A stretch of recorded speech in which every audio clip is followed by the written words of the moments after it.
வந்து பூத் எண் 157. அந்த 157வது பூத்துல வெரிஃபை பண்றதுக்கு மெஷின்ஸ் எல்லாம் எடுத்து வந்து வச்சாங்க. வச்சப்ப எல்லா மெஷின்லயும் கண்ட்ரோல் யூனிட்ல, அதாவது எந்த இயந்திரத்தில் வாக்குகள் பதிவு செய்யப்பட்டிருக்கிறதோ அந்த மின்னணு வாக்கு இயந்திரத்தில் பேலட் யூனிட் 3 பேலட் யூனிட், ஏன்னா கொளத்தூர்ல 36 வேட்பாளர்கள், அதனால அந்த வாக்கு செலுத்தும் அந்த பட்டன் அழுத்துற மெஷின் வந்து மொத்தம் 3 வச்சிருப்பாங்க. அந்த 3 மெஷின் மொத்தம் 4 மெஷின்லயும் அட்ரஸ் டேக் இருக்கும். அட்ரஸ் டேக் அப்படிங்கிறது எந்த தொகுதியை சார்ந்தது, என்ன பேலட் அந்த மெஷினோட நம்பர் எது, எந்த போலிங் ஸ்டேஷன் அப்படின்னு எழுதி அந்த ஆபீசர் கையெழுத்து போட்டிருக்கணும். ஒவ்வொரு மெஷின்லயும் 2 பக்கம் ஒரு தாழ்பால் இருக்கும், அதனால 2 டேக் இருக்கும். அப்ப பேலட் யூனிட் 3த்துல 6 டேக் இருக்கணும், கண்ட்ரோல் யூனிட்ல 1 டேக் இருக்கணும். மொத்தம் 7 டேக். அட்ரஸ் டேக் வந்து 7 டேக் இருக்கணும். 7 டேக்குமே புத்தம் புதியவையாக இருந்தன, ஏற்கனவே யூஸ் பண்ண மாதிரி இல்ல. 7 டேக்லயுமே 7 மிஷின்லயுமே எதுவும் பூர்த்தி செய்யப்படாமல், நிரப்பப்படாமல் புத்தம் புதிய அட்ரஸ் டேக் இருந்தது. குறிப்பாக அதுல ஒரு அரக்கு சீல் வைப்பாங்க. அந்த மிஷின்ல நாங்க முந்தான நாள்ல இருந்து பாத்துக்கிட்டு இருக்கோம், 29ஆம் தேதியில இருந்து பாத்துக்கிட்டு இருக்கோம்.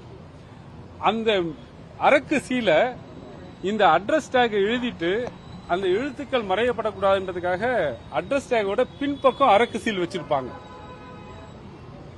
இங்க எடுத்து பார்த்தா அட்ரஸ் டேக் ஃபில் பண்ணல, காலியாக நிரப்பப்படாமல் இருக்கிறது.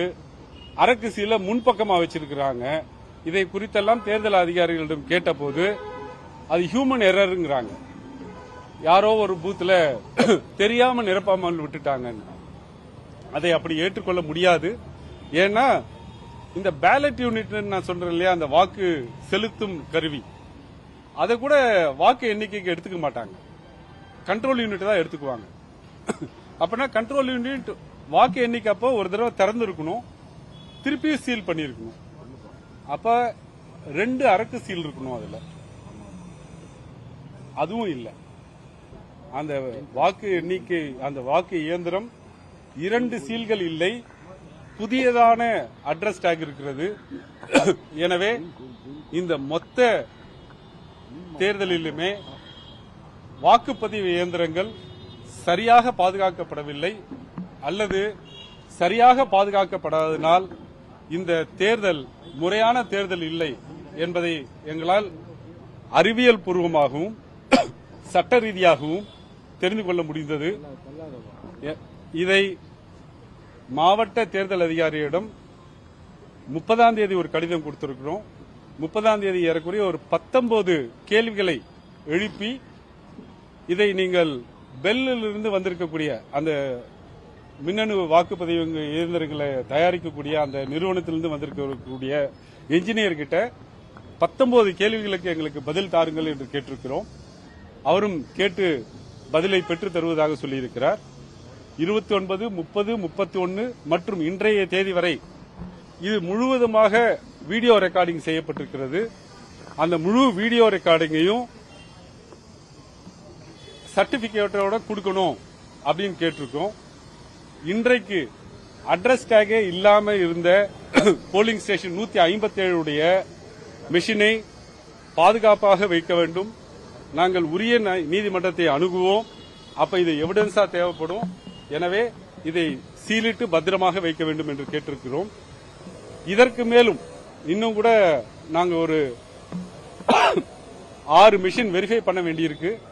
ஆனால் ஏறக்குறைய 30% மிஷினுக்கு மேல 8 மிஷின் வெரிஃபை பண்ணோம். அதுல 3 மிஷின்ல பிரச்சனை இருக்கு.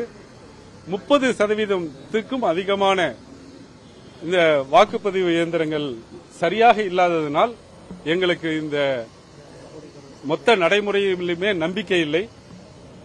கழக தலைவரிடம் இதை நாங்கள் சொல்லிட்டு, இதுக்கப்புறம் இந்த ப்ரொசீஜர்ல பங்கெடுப்பது தேவையற்றது.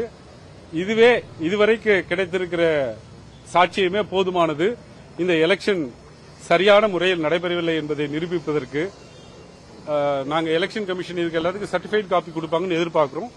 அந்த சர்டிபிகேட் காப்பி வந்த உடனே கழக சட்டத்துறை தலைவருடைய அனுமதியுடன் உரிய நீதிமன்றத்தை, தேவையென்றால் உயர்நீதிமன்றத்தையோ அல்லது உச்சநீதிமன்றத்தையோ நாடி சரியான தீர்வை பெறும் என்று உங்களுக்கு தெரிவித்துக் கொள்கிறேன். நன்றி.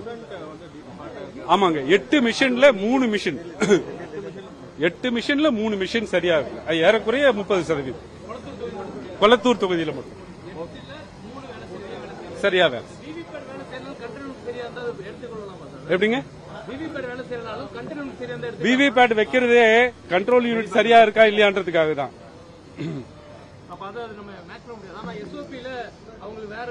எஸ்ஓபி வந்து இந்த மெஷின் சரியா ஒர்க் பண்ணுதா இல்லன்னு பாக்கிறதுக்கு தான். ஆனா அந்த மெஷினே ஒர்க் பண்ணல. அப்படி அது எப்படி வேற மெஷின் வச்சு செக் பண்ண முடியும்? தேர்தலுக்கு பயன்படுத்திய, வாக்குப்பதிவுக்கு பயன்படுத்திய மெஷின் சரியாக ஒர்க் பண்ணல. அதான் எங்களுடைய பிரச்சனை. தேங்க்யூ. திமுக வழக்கறிஞர் என்.ஆர். இளங்கோ செய்தியாளர்களை சந்தித்தார். அதனை நேரலையில்